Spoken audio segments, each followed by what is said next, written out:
लेख शाखिर यक तरफा तबीयत, शुक्र मंदा होता हो, माया दौलत साथ हुकूमत, दलेर बहादुर दुनिया हो। जी हां दोस्तों, इस महीने माया दौलत खूब साथ होगी, मगर शुक्र कहीं ना कहीं फिर भी मंदा होगा। हम बात कर रहे हैं वृश्चिक लगन के जातकों के बारे में कि वृश्चिक लगन, वृश्चिक राशि के लिए इस महीने फरवरी का जो महीना आने वाला है कैसा रहेगा, और आपका स्वास्थ्य, आपकी सेहत, आपका कारोबार, आपकी आर्थिक स्थिति, इन सभी विषयों पर बारी बारी से चर्चा करेंगे। और साथ ही शुक्र क्यों मंदा होगा, किस वजह से शुक्र मंदा होगा, इसका भी पूर्ण विश्लेषण करेंगे। तो स्वागत है आप सबका एक बार फिर से आपके अपने चैनल स्काई स्पीक्स पर दोस्तों। और हां, यदि आप मुझसे किसी भी प्रकार का निजी ज्योतिषीय परामर्श लेना चाहते हैं, उसके लिए स्क्रीन पर मेरा व्हाट्सएप नंबर दिया है। आपसे गुजारिश है, इस नंबर पर पहले मैसेज भेज करके परामर्श शुल्क की जानकारी ले लीजिए, और यदि आपको उचित लगे तो आप अपना अपॉइंटमेंट बुक करवा सकते हैं।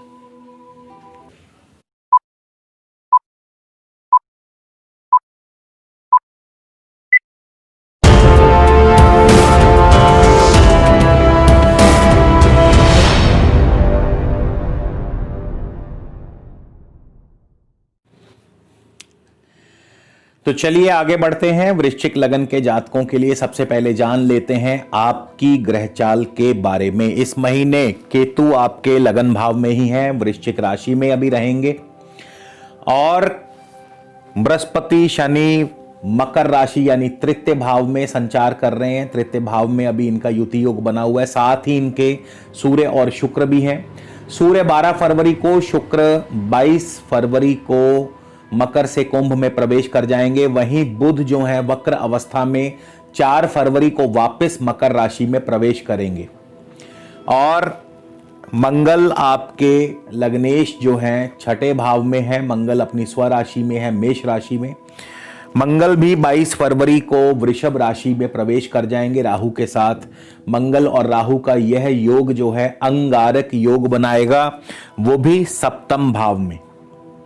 और इसका क्या प्रभाव पड़ेगा, कैसा प्रभाव पड़ेगा आपके जीवन पर, इस पर भी हम विस्तार से चर्चा करेंगे। चंद्र आपके भाग्य भाव के स्वामी हैं, और चंद्र की स्थिति बताएगी कि भाग्य जो है आपका कैसा रहेगा। तो शुरुआत हम सबसे पहले करेंगे मंगल से ही, जो कि आपके राशि स्वामी है। मंगल जो है लगन भाव के स्वामी है, और ये राशिफल जो है कोशिश कीजिए इसको लगन से देखने की, और साथ ही साथ दशा अंतरदशा का भी ध्यान जरूर रखें, तभी आपको ये राशिफल जो है सही मायने में अपने ऊपर सटीकता से अनुभव होगा। तो यदि आपको इस समय वर्तमान में मंगल की ही दशा अंतरदशा चल रही है, तो मंगल आपको क्या फल देंगे, कैसा फल देंगे। मंगल जो है आपके लग्नेश होकर के छठे भाव में है। वैसे तो लग्नेश का छठे भाव में जाना ये कहीं ना कहीं स्वास्थ्य की हानि करता है, रोग की उत्पत्ति करता है, लेकिन साथ ही साथ ऋण की सुविधा भी दिलवाता है, नौकरी में अनुकूलता पैदा करता है। मंगल 1 फरवरी को भरणी यानी कि शुक्र के नक्षत्रा में होंगे। शुक्र जो हैं आपके उस समय तृतीय भाव में चल रहे हैं, और सप्तम भाव के स्वामी हैं, द्वादश भाव के भी स्वामी हैं। इसीलिए मैंने कहा था कि लेख शाकिर यक तरफा तबीयत, शुक्र मंदा होता हो, माया दौलत साथ हुकूमत, दलेर बहादुर दुनिया हो। यानी कि इस महीने खास बात यह है कि बुध जो हैं ये वक्र होकर के वापस 4 फरवरी को तृतीय भाव मकर राशि में जा रहे हैं। वहां बुध का योग बनेगा बृहस्पति के साथ, शनि के साथ, शुक्र के साथ, सूर्य के साथ। और इस वजह से दूसरी वजह, मंगल और राहु का अंगारक योग जो कि है सप्तम भाव में बनने जा रहा है। इन दो मुख्य वजह से इस महीने शुक्र पर, शुक्र यानी कि आपके गृहस्थ जीवन पर इसका कुप्रभाव देखने में आएगा, दुष्प्रभाव देखने में आएगा। इसलिए मैंने कहा शुक्र मंदा होता हो, यानी गृहस्थ जो है उस पर इसका खराब असर पड़ेगा। और जैसे ही मंगल भरणी यानी कि शुक्र के नक्षत्र में प्रवेश करेंगे, तो शुक्र जो कि उस समय तृतीय भाव में होंगे, शुक्र सप्तम भाव के भी स्वामी हैं, 12वें स्थान के भी स्वामी हैं, तो व्यर्थ की भाग दौड़ को बढ़ा देंगे। साथ ही साथ पार्टनर के साथ किसी बात को लेकर के अनबन पैदा करते हैं, यानी इसका गृहस्थ जीवन पर कोई ना कोई बुरा असर अवश्य होगा, क्योंकि मंगल राहु का भी योग उस समय सप्तम भाव में चल रहा है। और आपके कारोबार पर भी इसका प्रतिकूल प्रभाव पड़ेगा, यानी कि कारोबार में भी अवरोध और दिक्कतें पैदा करते हैं। 16 फरवरी को मंगल कृतिका नक्षत्र यानी सूर्य के नक्षत्र में प्रवेश करेंगे। सूर्य आपके दशमेश होकर के चौथे स्थान में बैठे हैं, जो कि आपके कारोबार के लिए 16 फरवरी से उत्तम स्थिति, उत्तम आपको अवसर प्रदान करते हैं। और साथ ही साथ जमीन जायदाद के कार्यों से आपको लाभ होगा। कारोबार में आपकी नौकरी में तरक्की व वृद्धि के योग पैदा करते हैं। साथ ही साथ आपके मान पद प्रतिष्ठा की वृद्धि होगी। सरकारी कार्यों में आपको सफलता हासिल होगी। जमीन जायदाद या वाहन आदि कार्यों से आपको सफलता अर्जित होगी। शिक्षा के क्षेत्र में आप आगे रहेंगे। तो मंगल की दशा अंतरदशा जो है आपको कुछ इस प्रकार का फल जो है देने वाली है। केतु आपके लगन भाव में है। लगन भाव में जब भी केतु बैठे हो, यानी गोचरवश जब भी केतु लगन भाव में आए, तो कहीं ना कहीं सूर्य को इसका बल मिलता है। सूर्य की जो पावर है थोड़ी सी बढ़ जाती है। और साथ ही साथ केतु आपके 1 फरवरी को चंद्र के उप नक्षत्र में होंगे। चंद्रमा आपके भाग्य भाव के स्वामी है, भाग्य की वृद्धि करते हैं। और यदि चंद्रमा भी आपकी कुंडली में शुभ स्थान में बैठे हैं, यानी कि दूसरे, छठे, 10वें या 11वें भाव में बैठे हैं, तो कारोबार व नौकरी में ये तरक्की को प्रदर्शित करते हैं। कारोबार व नौकरी में आपकी तरक्की, आपकी पद प्रतिष्ठा की वृद्धि होगी। साथ ही साथ मान सम्मान बढ़ेगा। इसके विपरीत यदि चंद्रमा छठे, 8वें, 12वें भाव में है, तो जाहिर है आपके लिए चुनौतियां पैदा करते हैं और कठिन परिस्थितियां बनाते हैं। केतु 19 फरवरी को ही सूर्य के उप नक्षत्र में प्रवेश कर जाएंगे। और जैसा कि मैं मंगल के बारे में भी, मंगल के समय भी जिक्र किया कि मंगल कैसे कृतिका नक्षत्र में क्या फल देंगे, तो ठीक वैसे ही 19 फरवरी को केतु भी जैसे ही सूर्य के उप नक्षत्र में जाएंगे, तो मान पद प्रतिष्ठा की वृद्धि होगी। नौकरी व कारोबार में तरक्की, राजनीतिक सामाजिक क्षेत्र में सफलता, जमीन जायदाद कार्यों से आपको लाभ होगा, सरकारी कार्यों से आपको लाभ होगा। शिक्षा के क्षेत्र में आप आगे, यानी पढ़ाई में आपका मन लगेगा, पढ़ाई में भी आप अव्वल रहेंगे। तो केतु का भी आपको इस प्रकार से मिला जुला फल जो है प्राप्त होगा। हम बात करेंगे बृहस्पति की, और बृहस्पति का जो मेल है इस समय शनि के साथ, सूर्य के साथ, शुक्र के साथ। 4 फरवरी को बुध भी वक्र अवस्था में इसी भाव में आने वाले हैं। और ये जो स्थिति है, ये जो युति योग बनेगा, ये कहीं ना कहीं आपके गृहस्थ जीवन पर दुष्प्रभाव अवश्य डालेगा। तो जिनको भी बृहस्पति की दशा अंतरदशा है, उनको कैसा फल प्राप्त होगा? बृहस्पति आपके इस समय वर्तमान में श्रवण नक्षत्र में चल रहे हैं, चंद्रमा के नक्षत्र में है। चंद्रमा भाग्य भाव के स्वामी है। कहीं ना कहीं कारोबार में परिवर्तन के सूचक भी हैं। और साथ ही साथ 1 फरवरी को बृहस्पति शनि के उप नक्षत्र में होंगे। शनि जो है आपके तृतीयेश हैं, तृतीय भाव में है, चौथे भाव के स्वामी हैं। व्यर्थ की भागदौड़ बनी रहेगी। और साथ ही साथ कोशिशों में, कार्यों में आपको मेहनत के बाद सफलता अर्जित होगी। 9 फरवरी को बृहस्पति बुध के ही उप नक्षत्र में चले जाएंगे। यहां पर बृहस्पति जो है, क्योंकि बुध इस समय वक्र अवस्था में है, तो आपके कार्यों में विघ्न और बाधाएं, क्योंकि बुध तृतीय भाव में होंगे, अष्टम और लाभ स्थान के स्वामी हैं। तो यहां पे अष्टमेश होने के नाते, बुध और वक्री होने के नाते आपके कारोबार में, आपके कार्यों में थोड़े से अवरोध पैदा करते हैं। आपके इनकम के मार्ग में रुकावट पैदा करते हैं। व्यर्थ की भागदौड़ बनी रहेगी। किसी निकट भाई बंधु से आपके लिए दिक्कतें, और खास करके आपके गृहस्थ सुख में भी बाधा पैदा करते हैं। इसके बाद 17 फरवरी को बृहस्पति केतु के उप नक्षत्र में होंगे। केतु आपके लगन भाव में है, वृश्चिक राशि में है, मंगल की राशि में, मंगल छठे भाव में होंगे।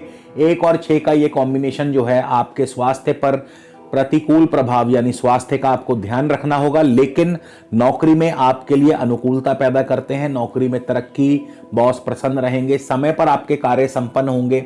ऋण की सुविधा भी आपको मिल सकती है, मगर स्वास्थ्य का जरूर ध्यान रखिएगा। 20 फरवरी को बृहस्पति शुक्र के उप नक्षत्र में चले जाएंगे।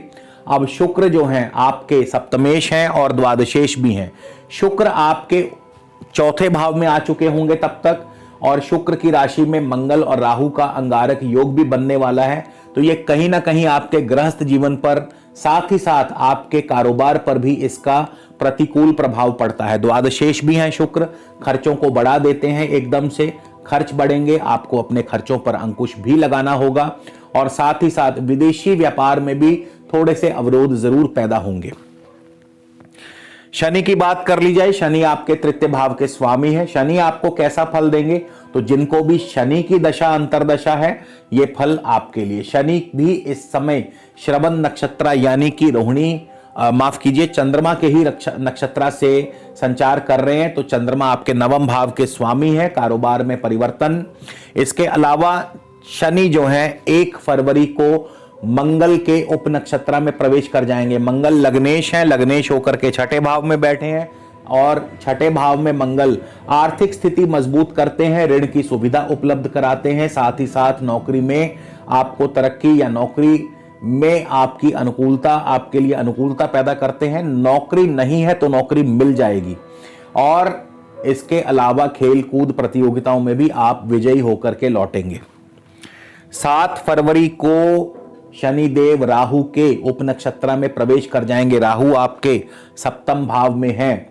यहां पर राहु जो हैं आपके वैवाहिक जीवन में, गृहस्थ जीवन में थोड़ा सा तनाव पैदा करते हैं, पार्टनर के साथ अनबन के योग, और आपके कारोबार में भी अड़चने व रुकावटें पैदा करते हैं। विरोधियों आपको परेशानी दे सकते हैं। 25 फरवरी को शनिदेव जो हैं बृहस्पति के ही उप नक्षत्र में प्रवेश कर जाएंगे। बृहस्पति आपके तृतीय स्थान में है। बृहस्पति धन और पंचम के स्वामी भी बनते हैं। भाग दौड़ जरूर बनी रहेगी, लेकिन आर्थिक स्थिति या आई चलाई के लायक जो धन है वो आता रहेगा। साथ ही साथ परिवार में, कुटुंब में सुखद माहौल बनेगा। पंचम स्थान के स्वामी हैं, धन भाव के स्वामी हैं। शेयर मार्केट से धन लाभ होगा, संतान से लाभ होगा, लव लाइफ ठीक ठाक चलेगी। तो कुल मिलाकर के शनि देव जो हैं 25 फरवरी के बाद से अनुकूल फल प्रदान करने लग जाएंगे। सूर्य की बात कर लें, सूर्य जो हैं आपके तृतीय भाव में 12 फरवरी तक रहेंगे। 12 फरवरी को सूर्य चौथे स्थान यानी कुंभ राशि में प्रवेश कर जाएंगे, और इस दौरान सूर्य आपको कैसा फल देंगे, तो जिनको भी सूर्य की दशा अंतरदशा है, तो सूर्य 1 फरवरी को श्रवण नक्षत्र यानी चंद्रमा के नक्षत्र में होंगे। चंद्रमा भाग्य भाव के स्वामी हैं। बहुत जरूरी है चंद्रमा की स्थिति जान लेना। तो चंद्रमा यदि आपकी कुंडली में 2, 6, 10, 11वें भाव में है तो कारोबार व नौकरी में तरक्की दिलाते हैं। 6, 8, 12वें भाव में है, कारोबार में अड़चने, कारोबार में परिवर्तन दिलाते हैं। तो इस प्रकार से चंद्रमा की स्थिति बताएगी कि आपको इस दौरान कैसे फल प्राप्त होंगे। 6 फरवरी को सूर्य देव जो हैं धनिष्ठा यानी मंगल के नक्षत्र में होंगे। मंगल आपके लग्नेश होकर के छठे भाव में है, तो जाहिर है स्वास्थ्य का ध्यान रखना होगा, लेकिन नौकरी व कारोबार में तरक्की, आर्थिक स्थिति मजबूत करते हैं और नौकरी भी दिलवा सकते हैं। 19 फरवरी को सूर्य शतभिषा यानी कि राहु के नक्षत्र में प्रवेश करेंगे। राहु सप्तम भाव में है। कारोबार में अड़चने, दिक्कतें पैदा करते हैं, विरोधी आपको परेशान करेंगे और आपके गृहस्थ जीवन में भी तनाव पैदा कर सकते हैं।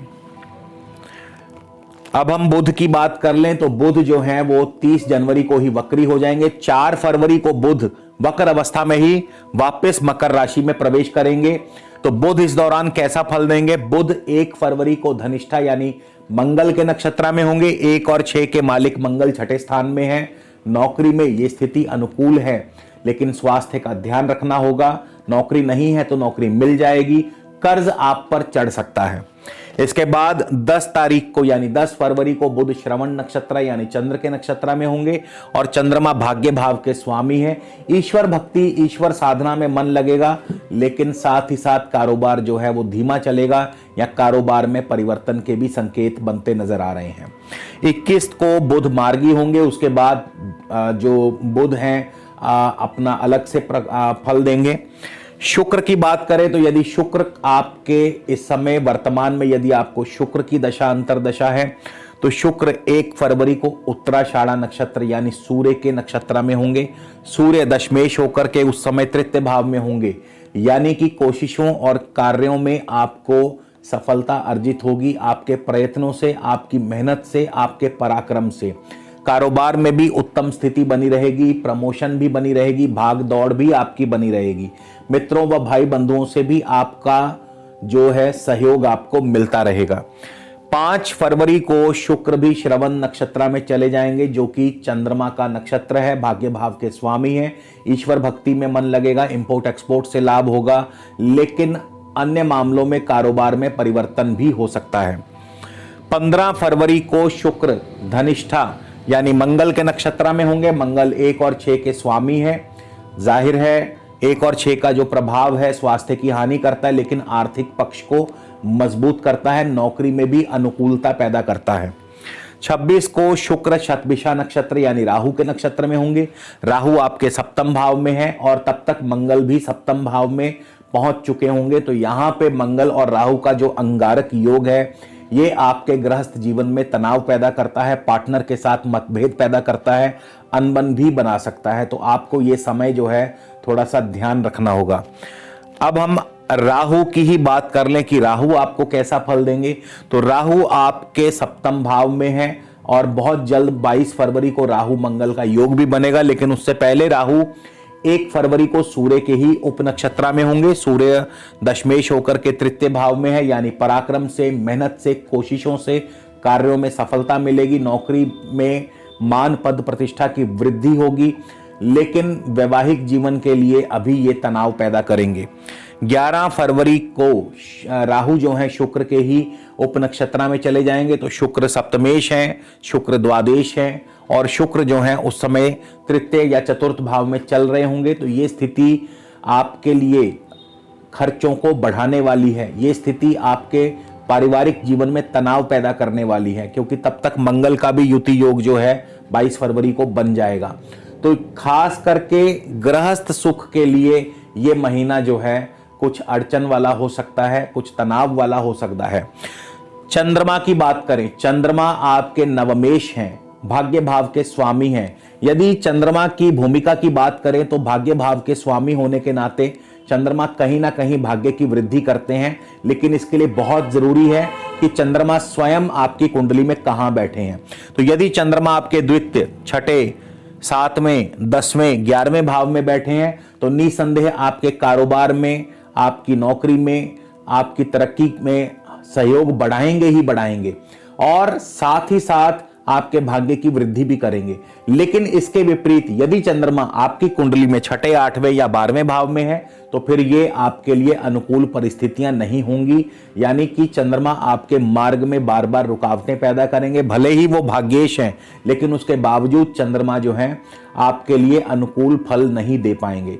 तो इस प्रकार से वृश्चिक लगन और राशि के जातकों के लिए फरवरी का महीना रहेगा। अब हम बात करते हैं कि आपके लिए कौन सा ऐसा उपाय करना चाहिए जिससे कि आपके जीवन में, जो गृहस्थ जीवन में तनाव बढ़ने वाला है, जो ये योग बनने वाले हैं, मंगल और राहु का जो अंगारक योग बनने वाला है, इसको कैसे शांत किया जाए, कैसे इसके फल को या इसके दुष्प्रभाव से बचा जाए। तो बहुत सरल सा उपाय मैं आपको बताने जा रहा हूं, बहुत ही सिंपल सा उपाय मैं आपको बताने जा रहा हूं। एक चांदी की चौरस यानी चकोर डिब्बिया में, साइज कितना भी हो, छोटा बड़ा कोई बात नहीं, चांदी की चकोर डिब्बिया में शुद्ध शहद भर करके घर में रख लीजिए।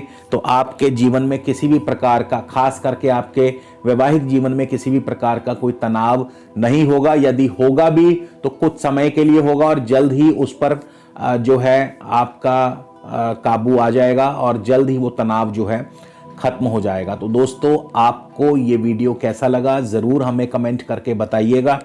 अगले वीडियो में आपसे फिर मुलाकात होगी दोस्तों, तब तक के लिए नमस्कार, धन्यवाद।